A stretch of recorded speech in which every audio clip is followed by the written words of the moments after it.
야담이 생각나는 밤엔 야담 포착. 흰 나비의 눈물. 순조대왕 23년 늦봄의 따스한 햇살이 창덕궁의 깊은 안뜰을 비추고 있었습니다. 19살의 궁녀 채이가 피어난 목련을 바라보며 검은고를 타고 있었습니다. 그녀의 가늘고 하얀 손가락이 현을 튕길 때마다 청아한 음색이 궁궐에 울려 퍼졌습니다. 채희, 그대의 검은고 소리는 마치 하늘에서 내려온 선율 같구나. 뒤에서 다가온 내명부 김상궁이 미소를 지으며 말했습니다. 김상궁은 채이를 어릴 적부터 양녀로 거두어 궁중에서 정성껏 키워온 사람이었습니다. 상궁마마 과찬이십니다. 제 검은고 소리는 아직 많이 부족하옵니다. 채이는 살짝 볼을 붉히며 검은고를 내려놓았습니다. 그녀가 궁에 들어온 지 3년, 채이는 놀라운 춤 솜씨와 지혜로 빠르게 임금님의 주목을 받고 있었습니다. 아직 정식으로 임금님을 모시는 자리에 오르지는 않았지만 그녀의 재능과 아름다움은 궁중에서 이미 소문이 자자했습니다. 채희야, 임금님께서 부르시는구나. 내관 홍상관이 다가와 말했습니다. 채이는 놀라 고개를 들었습니다.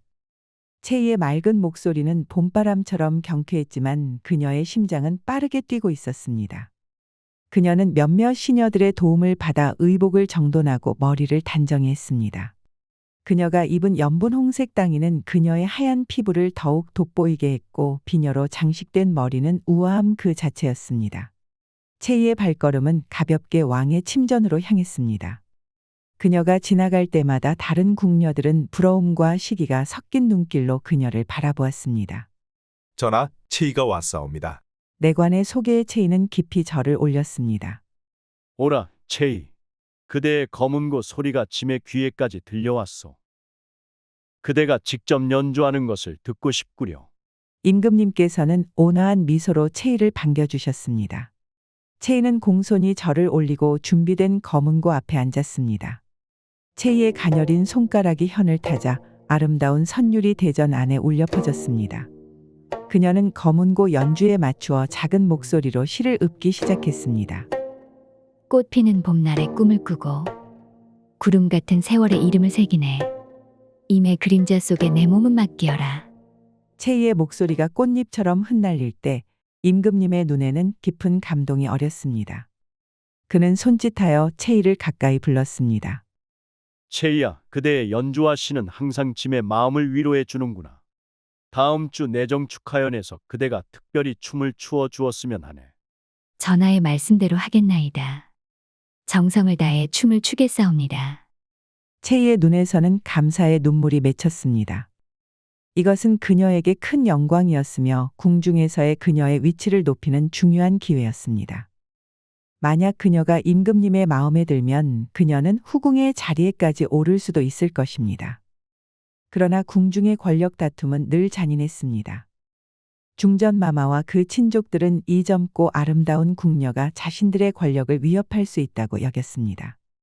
중전 신씨는 채이가 임금의 관심을 받는 것을 심히 못마땅하게 여겼습니다. 저 계집이 너무 빨리 임금님의 눈에 들고 있어. 전하의 눈을 다른 곳으로 돌릴 때가 되었어. 중전의 오라버니 신태영 판서가 비밀리에 모의했습니다. 그는 왕실 외척으로서 막강한 권력을 가지고 있었고 여러 대신들과 결탁하여 자신의 세력을 키워나가고 있었습니다. 저 채이라는 계집은 미천한 출신이라 들었소. 어찌 그런 자가 임금님의 총애를 받을 수 있겠소. 반드시 그녀를 제거해야 하오. 신태영의 처, 이씨 부인이 냉랭하게 말했습니다. 그녀의 눈에는 도끼가 서려 있었습니다. 걱정 마시오.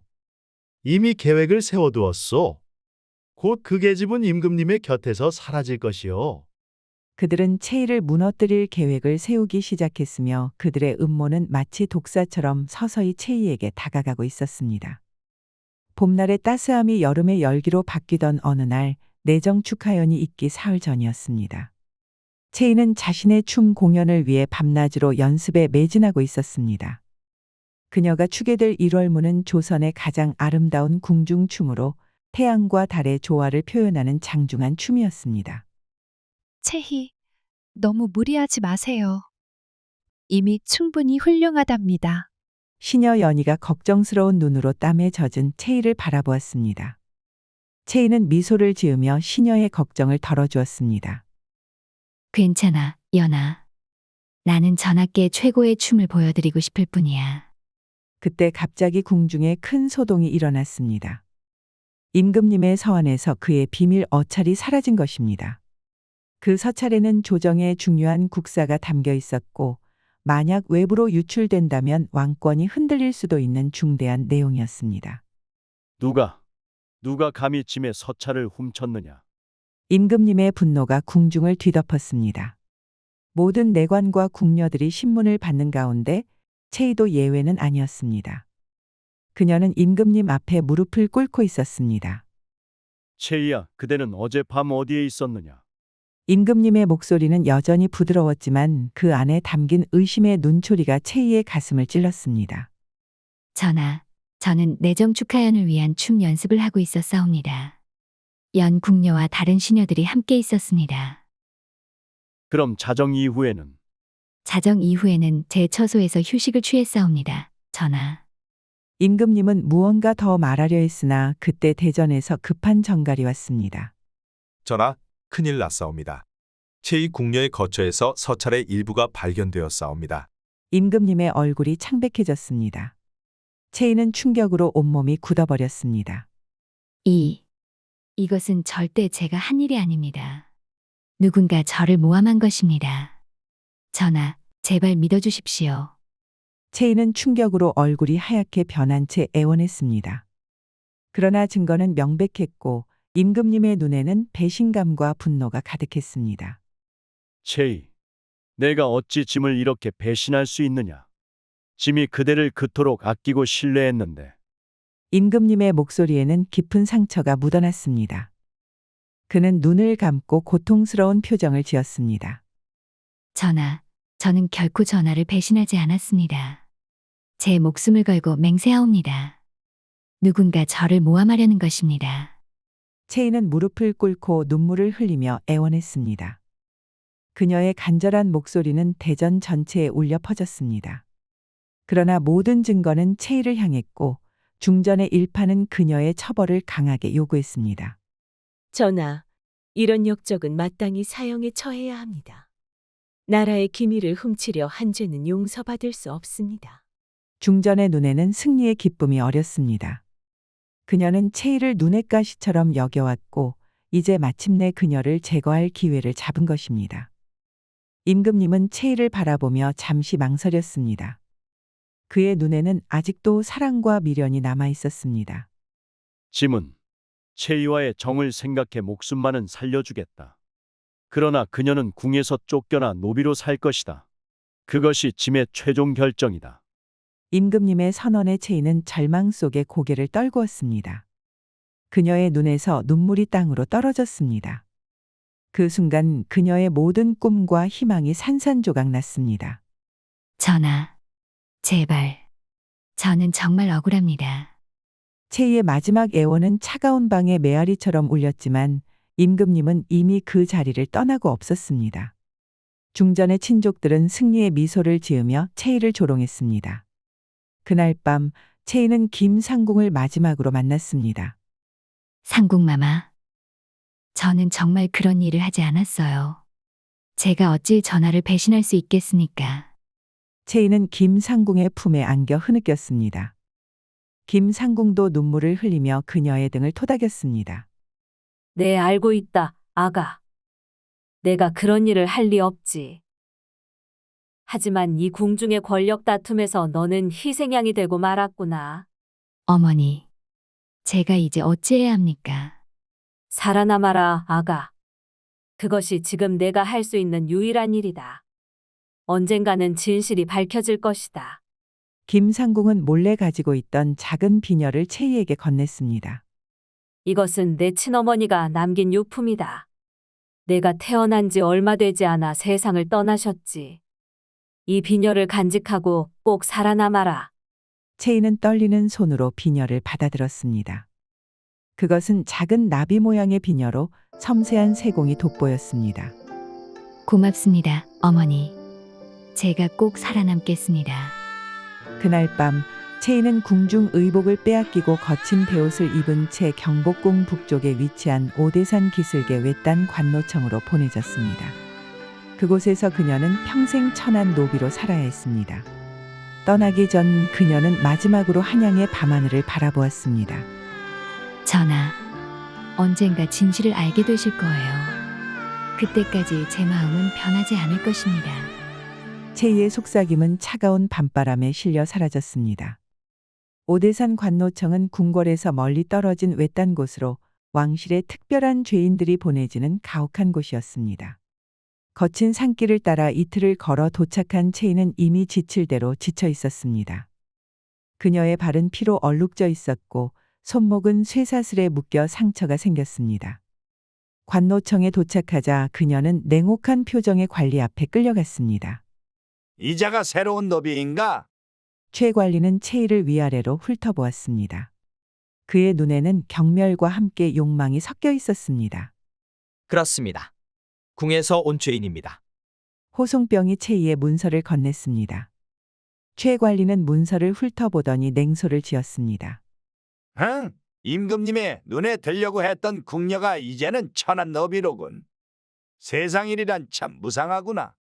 채이는 고개를 숙인 채 말이 없었습니다.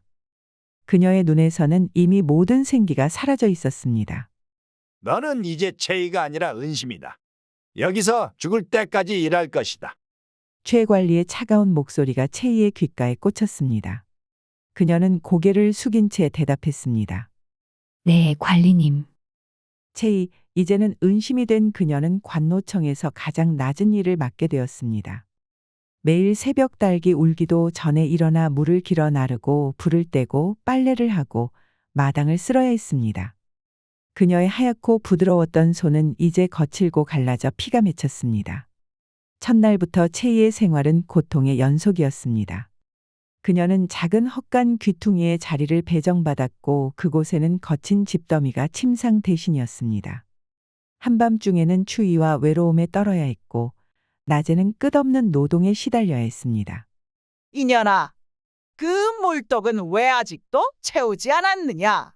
관노청의 여관리 박씨가 채이의 등을 회초리로 내리쳤습니다. 채이는 고통에 몸을 웅크렸지만 소리를 내지 않았습니다. 죄송합니다. 지금 당장 채우겠습니다. 채이는 무거운 물동이를 들고 우물로 향했습니다. 그녀의 가녀린 어깨는 짊어진 짐이 너무 무거워 보였지만 그녀는 묵묵히 자신의 일을 해나갔습니다. 때로는 발이 미끄러져 넘어지기도 했고 때로는 다른 노비들의 조롱을 받기도 했습니다. 보라고, 저 계집. 한때는 임금님의 눈에 들려고 했던 사람이라는데 이제는 걔보다 못한 신세가 되었지. 오래된 노비 중 하나가 채이를 가리키며 비웃었습니다. 다른 노비들도 함께 웃으며 그녀를 조롱했습니다. 듣자하니 왕의 서찰을 훔치려다 들켰다지. 그런 역적놈의 자식이 어찌 인간 대접을 받을 수 있겠나. 채이는 그저 고개를 숙인 채 침묵했습니다. 그녀의 가슴 속에는 한없는 슬픔과 분노가 가득했지만 그것을 표현할 방법은 없었습니다. 밤이 되어 모든 사람들이 잠든 후 채이는 자신에게 주어진 작은 방에서 몰래 눈물을 흘렸습니다. 그녀는 창문으로 보이는 달을 바라보며 속삭였습니다. 전하, 저는 결코 전하를 배신하지 않았습니다. 제 마음만은 언제나 전하를 향해 있나이다. 채이는 품에 간직한 나비 비녀를 꺼내 어루만졌습니다. 그것은 그녀의 유일한 위안이자 과거의 삶을 연결해주는 유일한 연결고리였습니다. 어머니, 어찌하면 좋을까요?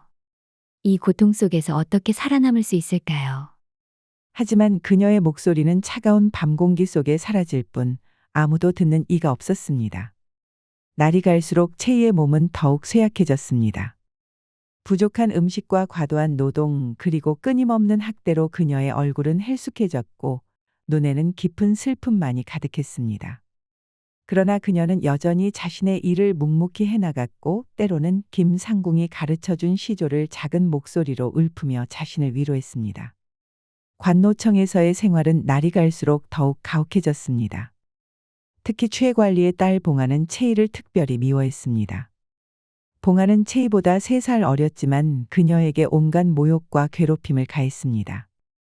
어느 무더운 여름날 채이는 마당에서 빨래를 하고 있었습니다.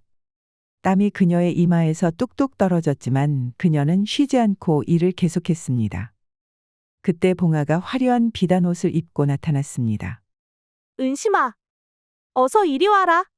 봉아의 날카로운 목소리에 채이는 빨래를 하다 말고 달려갔습니다. 그녀는 봉아 앞에 공손히 무릎을 꿇었습니다. 부르셨습니까, 아가씨? 우리 강아지 백동이를 씻겨라. 그리고 조심해라. 지난번처럼 백동이가 울면 내 살가죽을 벗길 것이다. 봉아는 작은 흰 강아지를 채이에게 던지듯 건넸습니다. 채이는 조심스럽게 강아지를 받아들고 물을 데우기 시작했습니다. 백동아, 얌전히 있자. 제발. 채이는 강아지에게 속삭이며 조심스럽게 물로 씻기기 시작했습니다. 그녀의 손길은 여전히 섬세하고 부드러웠습니다. 그러나 백동이는 물을 싫어하는 강아지였고 곧 크게 울며 발버둥을 쳤습니다. 강아지의 울음소리를 들은 봉아가 달려왔습니다. 그녀의 얼굴은 분노로 일그러져 있었습니다. 이 천한 것이? 감히 우리 백동이를 괴롭히느냐? 봉아는 근처에 있던 회초리를 집어들고 채이의 등을 무자비하게 내리쳤습니다. 회초리가 살을 찢을 때마다 채이는 날카로운 고통을 느꼈지만 그녀는 입술을 깨물고 소리를 참았습니다. 죄송합니다, 아가씨. 백동이가 물을 무서워해서. 변명하지 마라. 내가 백동이를 괴롭혔잖아. 내 주제가 뭐라고? 봉아는 계속해서 채이를 때렸고 그녀의 등에서는 피가 배어 나왔습니다. 채이의 거친 베옷은 곧 핏자국으로 얼룩졌습니다. 그러나 아무도 채이를 돕지 않았습니다. 다른 노비들은 그저 두려움과 무관심으로 지켜볼 뿐이었습니다. 내 주제가 뭐라고? 감히? 너는 강아지보다도 못한 천한 노비일 뿐이야. 봉아는 채이의 머리카락을 잡아당겨 진흙탕에 밀어 넣었습니다. 채이의 얼굴이 진흙으로 뒤덮였고 그녀의 눈에서는 눈물이 흘러내려 진흙과 섞였습니다. 그러나 채이는 감히 저항하지 못했습니다. 이제 들어봐. 내가 이 진흙 속에서 백동이 앞에 무릎 꿇고 3번 절을 하면 용서해주겠다. 봉아의 목소리는 즐거움과 잔인함이 뒤섞여 있었습니다. 채이는 천천히 고개를 들고 진흙 속에서 무릎을 꿇었습니다. 그리고 강아지 앞에 3번 깊이 절을 했습니다. 백동 도령님, 죄송합니다. 이 천한 노비가 감히 도령님을 불편하게 해드렸습니다. 용서해 주십시오. 채이의 목소리는 떨렸지만 그녀는 봉아의 명령을 따를 수밖에 없었습니다. 봉아와 다른 노비들은 이 광경을 보며 웃었습니다. 하하. 보아라. 한때 궁중에서 임금님의 눈에 들었던 자가 이제는 개 앞에 절하고 있다. 정말 가관이구나. 봉아는 박수를 치며 즐거워했습니다. 다른 노비들도 웃음을 참지 못했습니다.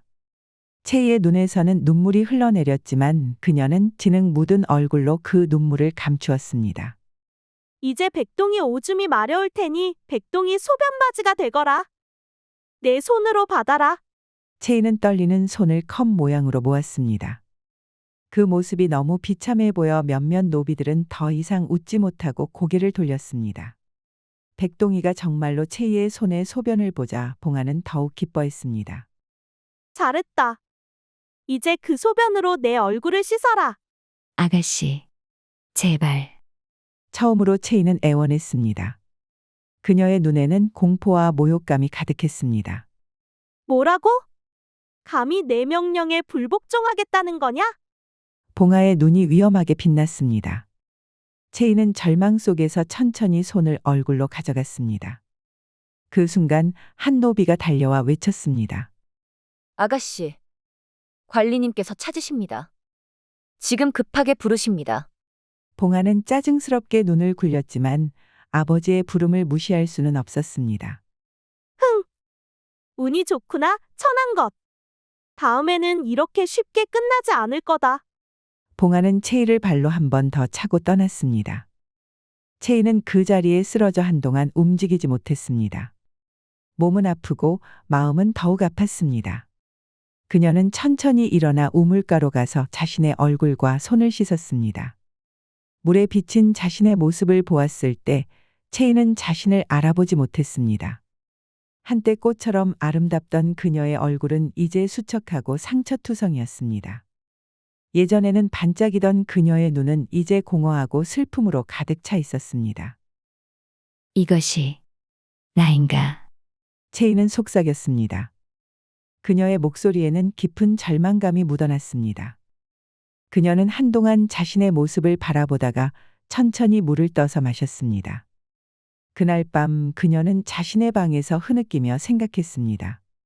어머니, 제가 왜 이런 운명을 타고났나요? 차라리 죽는 것이 나을까요?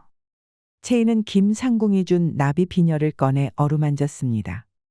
그것은 그녀에게 유일하게 남은 소중한 물건이었습니다. 어머니, 저는 이제 더 이상 견디기 어려워요. 이런 모욕과 학대를. 하지만 어머니가 살라고 하셨으니 채희의 눈에서는 끊임없이 눈물이 흘러내렸습니다. 그러나 그녀는 아직 삶의 의지를 완전히 포기하지 않았습니다.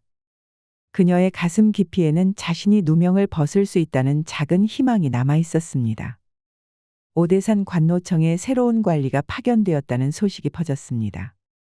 가을에 서늘한 바람이 불기 시작할 무렵 윤상이라는 젊은 양반이 새 관리로 부임했습니다. 그는 28배 젊은 나이였지만 이미 과거에 급제하여 현명하고 정의로운 관리로 평판이 자자했습니다. 새 관리는 어떨까? 최 관리처럼 가혹할까? 노비들은 속삭이며 궁금해했습니다. 채희도 불안한 마음으로 새 관리를 기다렸습니다. 새 관리가 어떤 사람이든 그녀의 처지는 크게 나아지지 않을 것이라 생각했기 때문입니다. 윤상은 부임 첫날부터 관노청의 상황을 꼼꼼히 살폈습니다. 그는 노비들의 생활 조건과 일과를 확인하고 불필요한 형벌을 줄이도록 지시했습니다. 노비들은 새 관리의 태도에 놀랐고 조심스럽게 희망을 품기 시작했습니다.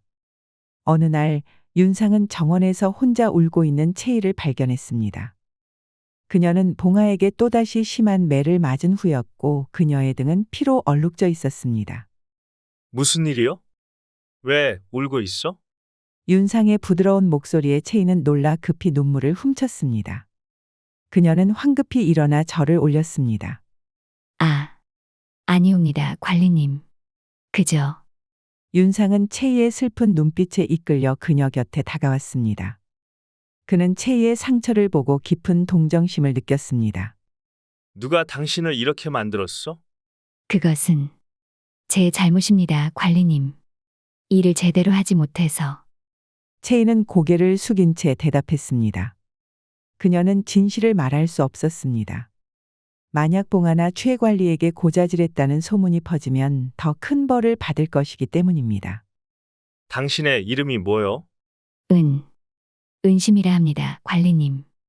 본래 이름은 무엇이요? 윤상의 갑작스러운 질문에 채희는 놀라 고개를 들었습니다. 그녀의 눈에는 두려움이 서렸습니다. 제 이름은 은심입니다, 관리님. 아니요. 당신의 진짜 이름 말이요. 당신이 궁에서 온 사람이라는 것을 알고 있어. 채희는 잠시 망설이다 침묵했습니다. 윤상은 부드럽게 미소 지었습니다. 괜찮소. 말하고 싶지 않다면 강요하지 않겠소. 하지만 당신의 상처를 치료해야 하오. 내 개인 의원을 보내겠소. 윤상은 그녀에게 따뜻한 미소를 지으며 떠났습니다. 채희는 그의 뒷모습을 바라보며 이상한 감정을 느꼈습니다. 오랜만에 누군가가 그녀에게 인간적인 온정을 보여준 것입니다. 그날 이후 윤상은 자주 채희를 찾았습니다. 그는 그녀에게 책을 가져다 주고 때로는 그녀의 힘든 일을 덜어주기도 했습니다. 봉하와 최 관리는 그의 행동을 못마땅하게 여겼지만 윤상의 지위를 생각해 직접적으로 간섭하지는 못했습니다. 어느 날 윤상은 채희에게 작은 보따리를 건넸습니다. 이것은 약이요. 당신의 상처에 바르면 통증이 줄어들 거요. 채희는 감사한 마음으로 보따리를 받았습니다. 그 안에는 약뿐만 아니라 작은 떡과 과일도 들어 있었습니다. 그녀는 오랜만에 제대로 된 음식을 먹을 수 있었고 그녀의 마음은 조금씩 윤상에게 기울어 갔습니다. 어느 보름달 밤 채희는 담장 너머 작은 숲에서 윤상을 만났습니다. 그는 그녀를 기다리고 있었습니다. 은심, 아니, 채희. 윤상이 그녀의 진짜 이름을 불렀을 때 채희는 놀라 그를 바라보았습니다. 그녀의 눈에는 공포와 의문이 가득했습니다. 어떻게 아셨습니까? 나는 한양에서 왔어. 그리고 당신의 이야기를 들었어. 당신이 억울하게 누명을 쓰고 이곳에 오게 되었다는 것을. 당신은 궁중에서 임금님의 눈에 들었던 채였어. 그렇지 않소? 채희의 눈에 눈물이 맺혔습니다. 오랜 시간 동안 자신의 진짜 이름을 들은 것은 처음이었습니다. 그럼 저를 믿어주시나요? 제가 정말 그런 배신을 하지 않았다고. 채희의 목소리는 떨렸고 그녀의 눈에서는 간절함이 묻어났습니다. 믿소. 그리고 내가 당신을 이곳에서 구해내고 싶소. 윤상의 진심 어린 고백에 채희의 마음은 크게 흔들렸습니다. 오랜 시간 동안 느껴보지 못한 따뜻함과 희망. 그러나 그녀는 곧 고개를 저었습니다. 안 됩니다, 관리님. 저는 이미 노비가 되었습니다. 도망치면 우리 모두 사형을 면치 못할 것입니다. 두려워 말아요. 내가 방법을 찾겠소. 우리는 한양으로 돌아가 진실을 밝힐 것이오. 윤상의 손이 채희의 손을 잡았습니다. 그 따스함에 채희의 마음은 녹아내렸습니다. 그녀는 오랜 시간 동안 사람의 손길과 온기를 느끼지 못했습니다. 하지만 관리님, 저는 채희가 말을 잇지 못하고 머뭇거리자 윤상이 그녀의 말을 이었습니다. 내 이름을 불러주오. 윤상이라고. 윤상나리. 하지만 저는 이미 더럽혀진 몸입니다. 천한 노비일 뿐입니다. 아니요. 당신의 고귀함은 변하지 않았어. 내 눈에는 여전히 당신이 가장 빛나는 사람이요. 윤상의 진심 어린 고백에 채희의 눈에서 눈물이 흘러내렸습니다. 그 눈물은 슬픔뿐만 아니라 감사와 행복의 눈물이기도 했습니다. 윤상나리. 저를 그렇게 봐주셔서 감사합니다. 하지만 저는 이미 왕의 노비가 되었습니다. 저에게는 미래가 없습니다. 채희, 당신에게 미래가 있어. 우리가 함께 만들어 갈 미래가. 윤상은 부드럽게 채희의 얼굴을 쓰다듬었습니다. 그의 눈에는 깊은 애정이 담겨 있었습니다. 채희의 마음은 크게 흔들렸습니다. 그녀도 윤상에게 점점 마음이 끌리고 있었습니다. 윤상나리. 그 순간 숲속에서 소리가 들렸습니다. 누가 거기 있느냐? 최 관리의 목소리였습니다. 그와 함께 최 관리의 신복들이 횃불을 들고 나타났습니다. 채희와 윤상은 놀라 떨어졌지만 이미 늦었습니다. 이런 윤 관리가 천한 노비와 사통하고 있었구나. 최 관리의 얼굴에 승리의 미소가 번졌습니다. 그는 오래전부터 윤상을 못마땅하게 여겨왔고 이제 그를 몰아낼 기회를 잡은 것입니다. 윤상은 앞으로 나섰습니다. 오해하지 마시오. 우리는 단지 이야기를 나누고 있었을 뿐이요. 이야기? 한밤중에 담장 밖에서? 게다가 손을 잡고? 하하! 당신은 이제 끝났어, 윤 관리. 왕의 노비와 사통했다는 죄로 당신은 관직에서 쫓겨날 것이오. 윤상은 냉정하게 최 관리를 바라보았습니다. 이 여인은 억울하게 누명을 쓴 것이오. 나는 그 진실을 밝히려 하고 있어. 억울? 웃기지 마시오. 그녀는 왕의 서찰을 훔치려 한 역적이오. 당신이 어찌 감히 그런 사람을 변호한단 말이오. 최 관리는 곧바로 이 사실을 상부에 보고했고 윤상은 관직에서 파면되었습니다.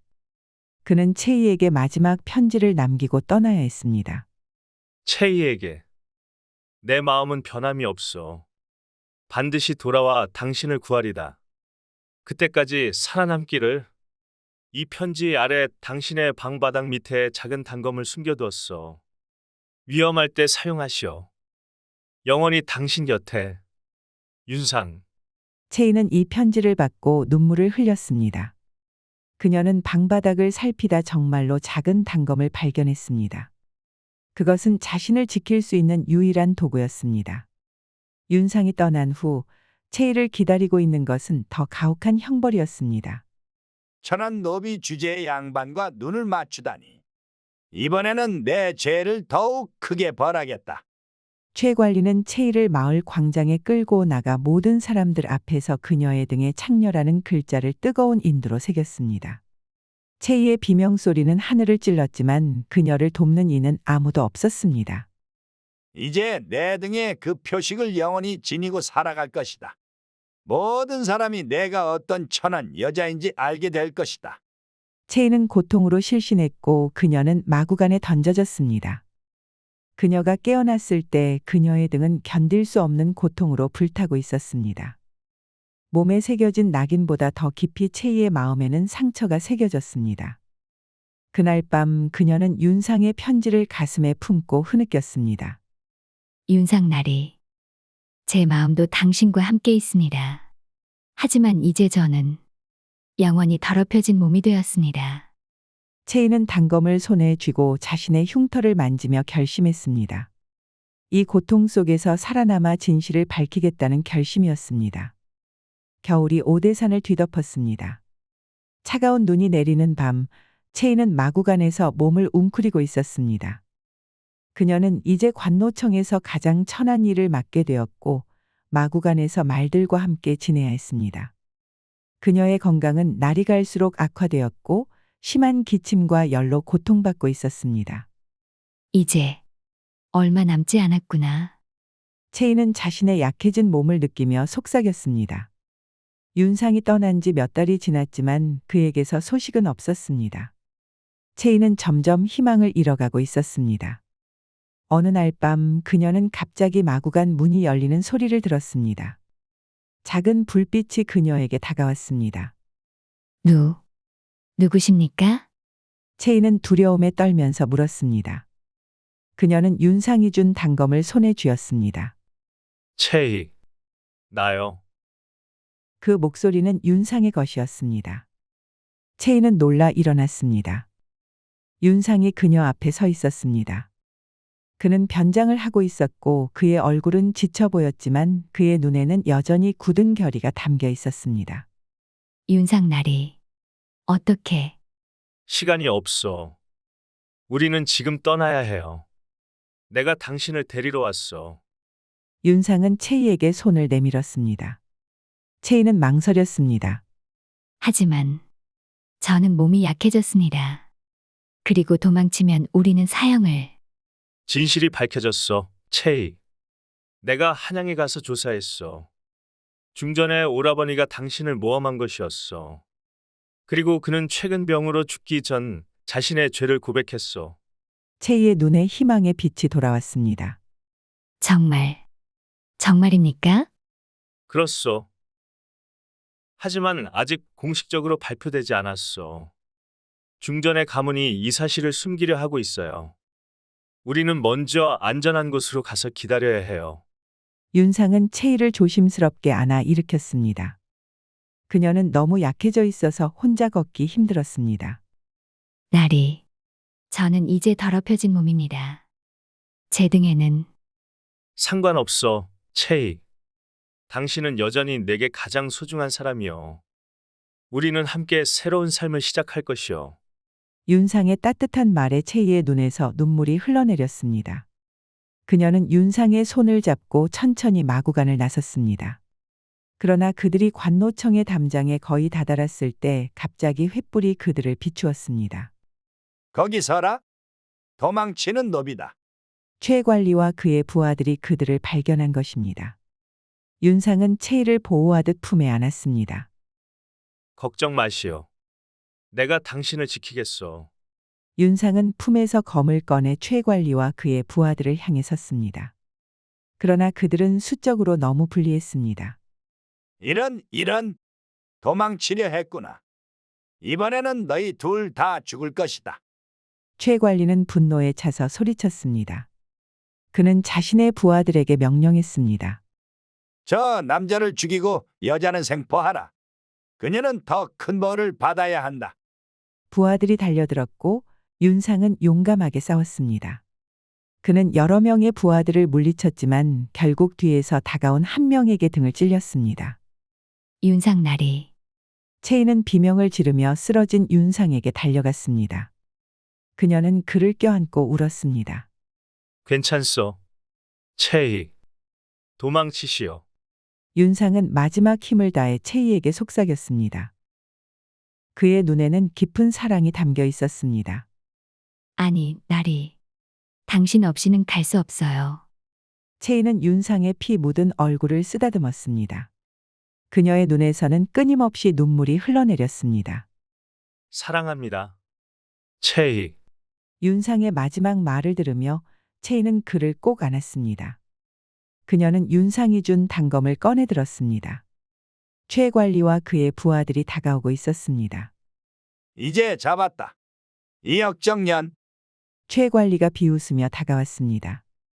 그러나 채이의 눈에서는 더 이상 두려움이 보이지 않았습니다. 그녀는 단검을 자신의 가슴을 향해 들었습니다. 당신들은 내 몸은 가둘 수 있어도 내 영혼은 결코 가둘 수 없을 것입니다. 채이는 마지막으로 하늘을 바라보았습니다. 맑은 겨울 밤하늘의 별들이 빛나고 있었습니다. 그리고 그녀는 단검을 자신의 가슴에 꽂았습니다. 아니, 안 돼. 최 관리의 비명이 울려 퍼졌지만 이미 늦었습니다. 채이의 붉은 피가 하얀 눈 위로 떨어졌고 그녀는 윤상의 몸 위로 쓰러졌습니다. 그녀의 얼굴에는 마지막으로 평화로운 미소가 어려 있었습니다. 윤상나리. 저도 당신을 사랑합니다. 다음 생에는 함께 할 수 있기를. 이것이 채이의 마지막 말이었습니다. 그녀의 영혼은 이제 자유로워졌고 그녀의 고통도 끝이 났습니다. 채이의 죽음 이후 일주일이 지났을 때 한양에서 특별 사신이 오대산 관노청에 도착했습니다. 그는 왕의 조서를 들고 왔습니다. 이 채인은 억울하게 누명을 쓰고 처벌받았음이 밝혀졌다. 중전의 오라버니 신태영이 임종 직전에 자신이 서찰을 훔쳐 채이를 모함했다고 고백했기 때문이다. 이에 짐은 채이의 억울함을 풀어주고 그녀를 즉시 한양으로 데려오라는 명을 내린다. 최 관리와 모든 노비들은 놀라움과 공포에 휩싸였습니다. 그들이 무고한 사람을 그토록 학대했다는 사실이 드러난 것입니다. 전하께서는 채이의 명예를 회복시켜 주시고 그녀에게 충정이라는 칭호를 내리실 것입니다. 그녀는 이제 궁으로 돌아와 다시 임금님을 모실 수 있게 되었습니다. 어서 그녀를 데려오십시오. 사신은 명령했지만 최 관리는 떨리는 목소리로 대답했습니다. 그녀는 이미 세상을 떠났습니다. 일주일 전에. 사신은 충격을 받았고 즉시 채이와 윤상의 시신이 묻힌 곳으로 안내받았습니다. 그들은 함께 묻혀 있었습니다. 사신은 그 자리에서 왕의 조서를 읽었습니다. 채이는 억울하게 누명을 썼으나 끝까지 충정을 지켰다. 짐은 그녀의 명예를 회복시키고 그녀에게 충정이라는 시호를 내린다. 그리고 그녀를 억울함을 밝히려 한 윤상에게도 의열이라는 시호를 내린다.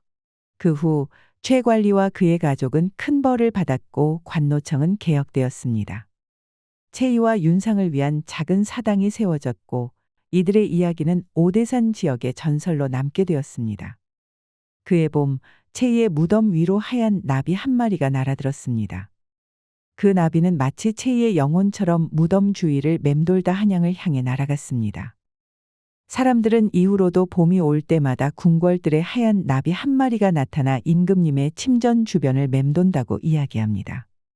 그 나비의 날갯짓에는 슬픔이 묻어 있고 때로는 임금님만이 들을 수 있는 작은 속삭임이 담겨 있다고 합니다. 전하. 이 채이는 영원히 전하의 충직한 신하로 남아있겠나이다. 그리고 때로는 그 하얀 나비 옆에 또 다른 나비가 함께 나타난다고 합니다. 그 두 나비는 함께 춤을 추며 하늘로 날아오르고 그들의 사랑은 이제 영원히 지속된다고 합니다.